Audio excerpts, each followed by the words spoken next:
지문은 26학년도 수능 열팽창 지문입니다. 자, 우리는 항상 문제를 먼저 읽을 건데 단순 2점짜리는 선지가 뭘 묻는지까지 볼 필요는 없어요. 그냥 반복되는 소재들만 봐주면 좋을 정도? 제가 볼 땐 열과 관련된 지문인 것 같아요. 11번도 마찬가지입니다. 추론이라서 조금 더 연역적이고 귀납적인 내용들을 좀 사고를 해야 되겠지만 어쨌든 단순 2점에서 조금 어려워진 정도겠죠. 보면은 휜다, 더 작다, 더 길다, 더 적합하다, 길이가 줄어든다 이거니까 어딜 봐도 살짝 변인 관계에 대한 물음을 좀 넣어놓은 것 같습니다. 12번을 보면은 보기가 나왔는데 보기는 항상 예시가 나올 확률이 높습니다. 아니면 뭔가 비교를 할 걸 주겠죠. 그래서 보기가 예시의 경우라면 반드시 예시를 먼저 보고 선지까지 봐야 됩니다. 반드시 보기는 선지까지 봐야 돼요. 뭘 묻는지 봐야 되는데 왜냐하면 지금 얘도 보면 더 크겠군, 작겠군, 짧겠군, 더 크겠군, 뭐 흰 민감도가 뭐보다 크다 막 이렇게 돼 있잖아요. 그러니까 얘는 지금 변인 관계를 묻는 거예요. 그리고 비교를 하라는 거죠. 보니까 다 A랑 B를 비교하거든요. 그래서 A랑 B를 비교할 건데 보기와 선지에서 묻고자 하는 변수들은 뭔지를 파악을 해놔야 글을 읽을 때 한 번에 풀죠. 그쵸? 가보겠습니다. 두 물질을 접합해서 두 층으로 만든 두 종류의 띠 A와 B가 있대요. 뭐 얘를 A라고 얘를 B라 하겠습니다. 지금 두 종류를 접합해놨죠? 두 물질의 선형 열팽창 계수의 차이는 B가 A보다 크대요. 그러니까 선형 열팽창 계수차, 접합해놓은 물질들 사이에 선형 열팽창 계수차는 A보다 B가 큽니다. 두께 길이는 같대요. 이건 뭐 따지지 말라는 거겠죠? 이 띠를 활용하여 오른쪽 그림과 같이 띠가 안으로 휘어 물체를 잡는 집게를 만들었대요. 그러니까 휘게 만들어야 되는 거네요. A를 두 개 사용한 것은 집게 A이고 그다음에 B를 두 개 사용한 것은 집게 B래요. 아, 그럼 이렇게 해야 되겠네요. 이건 지금 어떤 걸 보여준 거고, 예를 들어서 A가 두 개면 이게 A 집게가 되는 거고 B가 두 개면은 이게 B 집게가 되는 거네요. 그쵸? 자, 온도 T0에서 A와 B의 모든 띠는 평평한 형태였는데 온도를 T1으로 올렸을 땐 B만 물체를 잡을 수 있었다니까 안쪽으로 더 많이 휘었다는 거죠. 자, T1까지 올렸을 때는 이렇게 T1까지 올렸을 때는 B가 더 많이 휘었어요. 휜 정도랄까요? 휜 정도는 B가 더 큽니다. 근데 T0에서 T1보다 더 높은 온도인 T2를 올렸을 때는 A도 잡았대요. 그래서 어쨌든 그럼 T2로 가면 A도 휘어서 잡을 수 있게 됐지만 B가 더 많이 휘었겠죠? B는 뭐 짓눌렀겠죠? 그래서 잡을 수 있었다. 이 정도를 모기에서 알려주고 있고, 자, 1번을 보면은 T0에서 T1으로 올렸을 때보다 T0에서 T2로 올렸을 때 A와 B 모두 외부에 가할 수 있는 힘이 소멸되는 시점의 곡률은 더 크겠군. 자, 힘이 소멸되는 시점의 곡률이 뭔진 모르겠습니다. 외부에 가할 수 있는 힘이 소멸되는 시점의 곡률. 어쨌든 곡률과 관련된 건데 제가 볼 때는 당연히 더 휘는 것 같거든요. 왜냐면 A도 T2로 올렸을 때 많이 휘었잖아요. 그러니까 외부로 가할 수 있는 힘이 소멸되는 시점이 뭔가 영향을 주는 게 아니라면 제가 볼 때 상식의 선에서 1번이 답처럼 보여요. 답이란 의문이 듭니다. 어쨌든 소멸 시점에 대충 외부 소멸 시점에 곡률을 비교해야 될 것 같고, 그 다음에 2번을 보면 T1을 올렸을 때 휨이 멈춘 시점에서의 곡률 반지름이래요. 곡반입니다. 곡반. 그 다음에 3번을 보면은 동작 멈추는 시간이 서로 같았다. 그때 반응 완료 시간. 근데 제가 볼 땐 동작이 멈추는 게 같으면 반응 완료 시간이 같아 보이는데 뭐 다른 변수가 있을 수도 있겠죠. 반응 완료 시간 물어보고요. 그 다음에 최대 이동거리. 최대 이동거리. 또 왜 이렇게 많아? 5번 보면 B와 달리 T2가 대화 A가 물체를 잡을 수 있었던 건 휨 민감도가 솔직히 이거 상식선지 아닌가요? T2가 되어야 잡을 수 있었으면 휘는 것의 민감도가 좀 낮은 거죠. 휘는 것에 민감하지 않은 거죠. 그죠? 그래서 제가 볼 때는 아닌 것 같아 보이는데 일단 뭐 물어보니까 자, 이런 식으로 단어만 가지고도 사실 어느 정도 추론이 됩니다. 단어랑 상식의 선에서도 추론이 되는 부분들이 있는데 어쨌든 묻는 변수가 이렇게 많으니까 읽으면서 다 풀어야 될 것 같아요. 자, 가보겠습니다.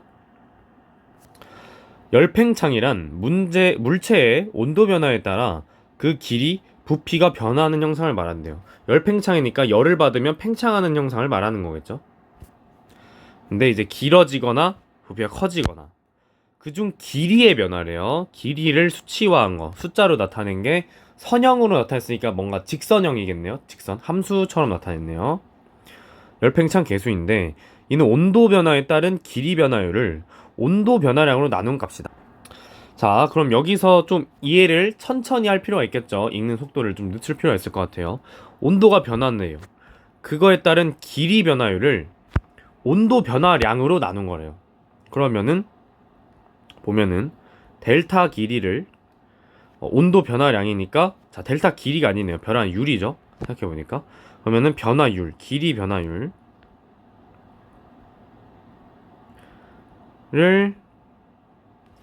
온도 변화량, 그러니까 절대값, 나중 온도 빼기 절대값 쓸 필요는 없겠네요.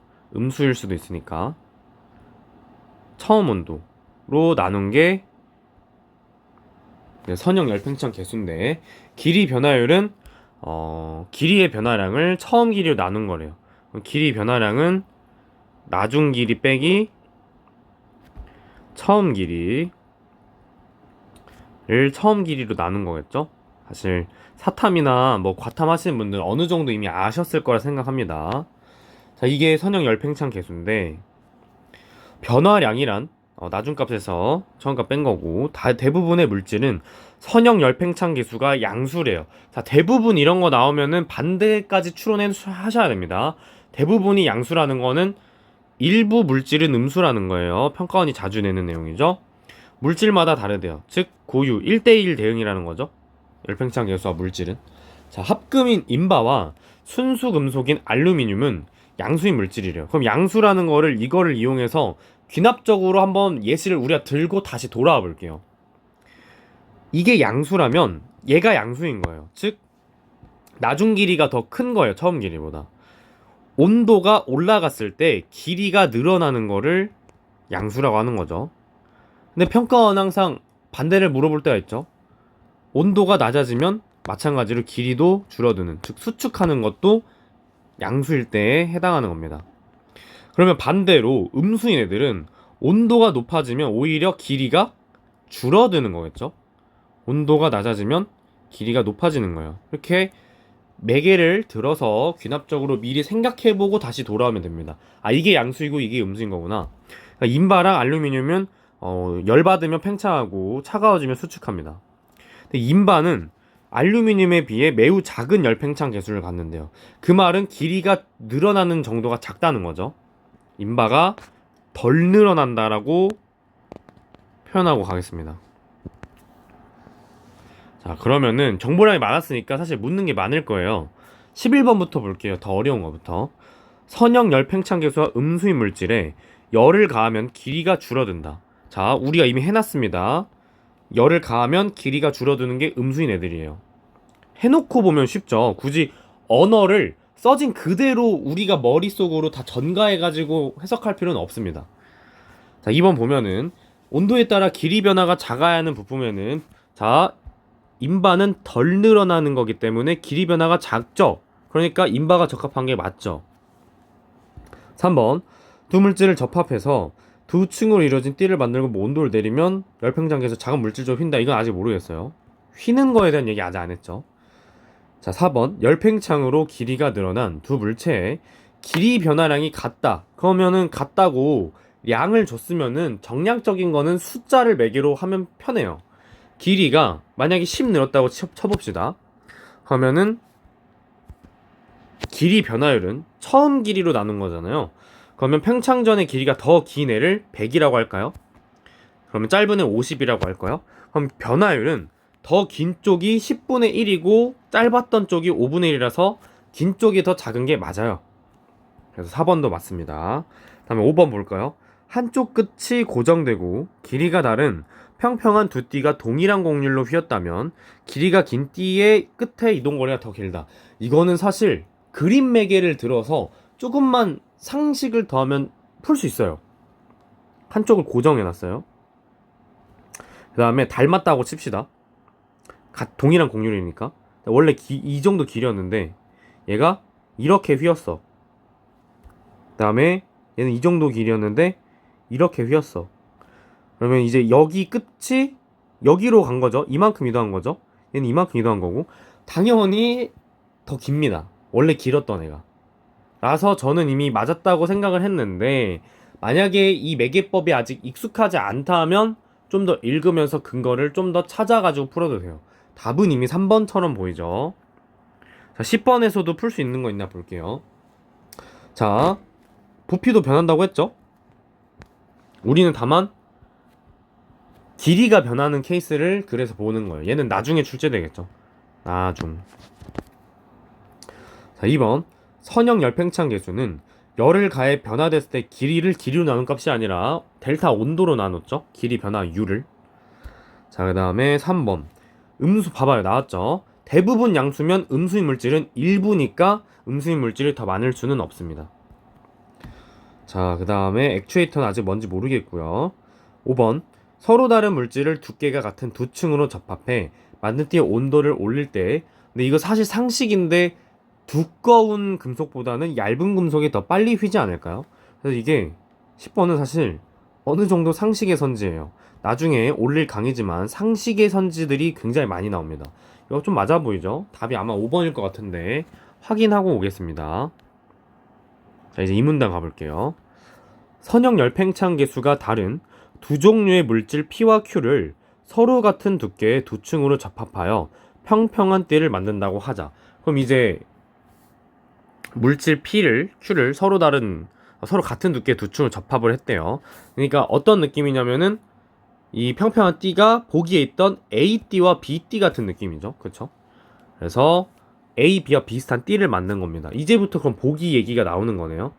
보기 민감성이 나와야겠죠. 이때 Q가 P보다 열팽창 계수가 더 크다면 당연히 Q층은 P층보다 열받았을 때 더 팽창하겠죠? 더 팽창했죠? 실제로 그림 봅시다. 더 팽창했어요. 그러나 두 층이 접합되어 있어서 독립적인 팽창이 억제되므로 그림과 같이 띠가 P층 쪽으로 원의 호 형태로 휘면서 팽창한대요. 즉 P층 쪽으로 휘는 이유는 얘가 덜 팽창해서죠. 즉 얘가 작아서예요. 이거 다시 처음에 온도로 내리면 띠는 원래 모양으로 돌아온대요. 근데 아까 11번에 분명 수축 얘기가 있었거든요. 그죠? 온도를 내리면 얘기가 있었어요. 그럼 이제 반대로 생각해 볼까요? 자, 두 층 이어진 띠를 만들었어. 그게 PQ로 만들어진 띠야. 이제 온도를 내리면 바꿔서 생각해 볼게요. 온도를 내렸을 때 Q층은 P층보다 더 수축하겠죠. 계수가 크니까. 그러면은 이번에는 반대로 뭐가 될까요?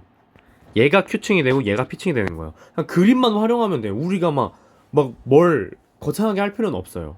그러나 두 층이 접합돼 있어서 독립적인 수축이 억제되니까 그림과 같이 띠가 Q층 쪽으로 휘게 됩니다. 더 수축하는 쪽으로. 그쵸? 자, 그럼 3번 이제 가볼까요? 온도를 내리면 Q 쪽으로 휘죠. 근데 Q는 더 큰 녀석이죠. 열팽창 계수가. 따라서 3번이 틀린 게 맞아서 답이 3번이에요. 쉽게 풀어봤습니다. 자, 물체의 휨의 정도는, 자, 드디어 나왔어요. 보기에서 물어보던 변수들. 띠 또한 휨의 정도를 곡률로 나타내는데요. 띠의 길이에 비해 두께가 매우 얇고 폭이 좁아서 띠를 하나의 곡선이라고 간주하면, 보기에서 줬던 전제죠. 띠를 원의 호로 생각할 수 있는데, 이때 이 원의 호를 포함하는 원의 반지름을 휘어진 띠의 곡률 반지름이라 하는데, 곡률은 이 곡률 반지름의 역수니까 반비례하겠네요. 즉 곡률 반지름이 작아야 더 심하게 휘어졌다. 이건 사실 매개법으로 그림을 그려보면 쉬운 게, 반지름이 작다는 거는 원의 중심에서 이렇다는 거잖아요. 이런 원이라는 건데, 띠 길이가 이렇게 돼 있다 쳐봅시다. 이 공 이렇게 휜 거야. 근데 반지름이 커. 그럼 원이 이렇게 생겼다는 건데, 그러면은 같은 길이면은 이렇게 휘었다는 거니까 곡률이 실제로 더 작죠. 반지름이 클수록. 그죠? 자, 그러면은 다른 조건이 동일할 때 열팽창 개수 차이가 더 크거나, B죠? 더 큰 게. 온도 변화가 더 클수록, 즉 T1 올렸을 때보다 T2 올렸을 때 T가 더 휘어진대요. 끝났습니다. 자, 개수차는 B가 더 크기 때문에 곡률 어디 갔죠? 자, 이게 소멸 시점의 곡률인지는 모르겠지만 곡률 B가 더 커요. 그죠? 곡률 반지름은 반대기 때문에 A가 더 커요. 그 다음에 휨 민감도는 아직 모르겠어요. 그 다음에 온도를 더 크게 올렸을 때 더 많이 휜대요. 이거잖아. 온도를 더 크게 올렸을 때. 그때 곡률은 더 크다 그랬거든요. 외부 소멸 시점인지 모르겠는데 일단 곡률이 더 큰 건 맞아. 답이 일단 1번 같아 보이긴 하거든요. 곡률 반지름 비교할게요. 곡률 반지름은 A가 더 큽니다. A가 더 크죠? 끝났어요. 틀렸어요.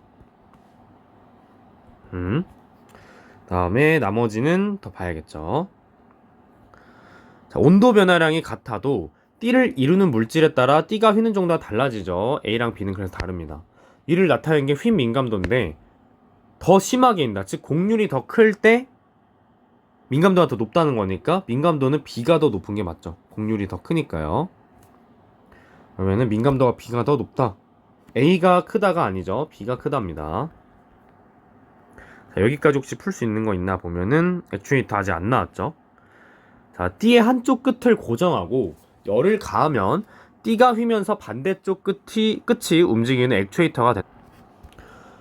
아까 저희가 그린 거죠. 액추에이터란 열 에너지 등을 기계적 동작으로, 즉 운동 에너지로 변환하는 거네요. 액추에이터의 설계에는 최대 이동거리, 나왔다. 그다음에 T가 외부에 가할 수 있는 힘, 나왔다. 반응 완료 시간, 나왔네요. 액추에이터 정의 나왔으니까 풀러 갈게요. 열 에너지 얻는 게 아니라 운동 에너지 얻는 거죠. 답은 5번이 맞았네요. 자, 마지막 문단을 보면 T가 휠수록 고정되지 않은 끝의 이동거리는 커집니다. 많이 휘면 커지겠죠. 최대 이동거리는 힘을 방해하는 외부의 힘이 없다고 가정했죠. 보기가 주어진 온도 변화량에서 T의 끝이 최대로 이동할 수 있는 거리인데 T의 길이에 따라 달라진대요. 봐봐요. 이거 여기에서 더 말 안 해주죠. 그러니까 이거는 그려서 알아서 생각해라라는 거예요. 추로나 셈 이거죠. 자, 당연히 원래 길이가 길수록 더 이동하는 거리가 많아집니다. T가 휘면서 T의 끝이 외부에 힘을 가할 수 있는데 이 힘은 T의 끝이 최대 이동거리에 도달해서 힘이 완료되었을 때 이 가하는 힘이 소멸된대요. 따라서 T가 외부에 가할 수 있는 힘이 소멸되는 시점은 최대 이동거리에 도달했을 때고 최대 곡률에 도달했을 때가 같다. 그러면은 굳이 고려 안 해도 됐네요. 외부에 가할 수 있는 힘이 소멸했을 때, 그 다음에 최대 이동거리 이런 거는 다 같은 시점이었네요. 그죠? 최대 이동거리는 두 개 길이가 똑같잖아. 길이가 똑같죠. 그럼 길이가 똑같으면은 더 많이 휜 게 많이 이동한 거잖아. 그죠? 더 많이 이동했을 때가 많이 휩니다. 그죠? 최대로 이동할 수 있는 거. 그러면은 누가 많이 휘었죠? 아, B가 많이 휘었죠? 그럼 최대 이동거리는 얘가 더 크네요. 반응 완료 시간은 아직 남았어요. 마지막 문제이겠네요. 반응 완료 시간 또한 고려해야 하는데 반응 완료 시간은 온도를 올리기 시작한 시점부터 T의 끝이 최대 이동거리에 도달하기까지의 시간이고 T의 두께가 얇을수록 짧다. 이거는 5번에 나온 내용이고 역시 최대 이동거리에 도달하기까지의 시간이니까 멈추는데 걸린 시간이 같죠. 그럼 서로 같았다는 건 반응 완료 시간 똑같았다는 거라서 누가 더 크다 작다가 틀렸습니다. 그죠? 그럼 최대 이동거리는 B가 더 크죠. 답은 역시 1번이 맞았습니다. 자, 이런 식으로 해서 26학년도 수능 열팽창 지문을 목적 독해를 통해서 쉽게 푸는 걸 보여드렸어요. 이거를 이제 다음 지문에서도 한번 반복적으로 보여드릴 테니까 연습해보면 될 것 같습니다.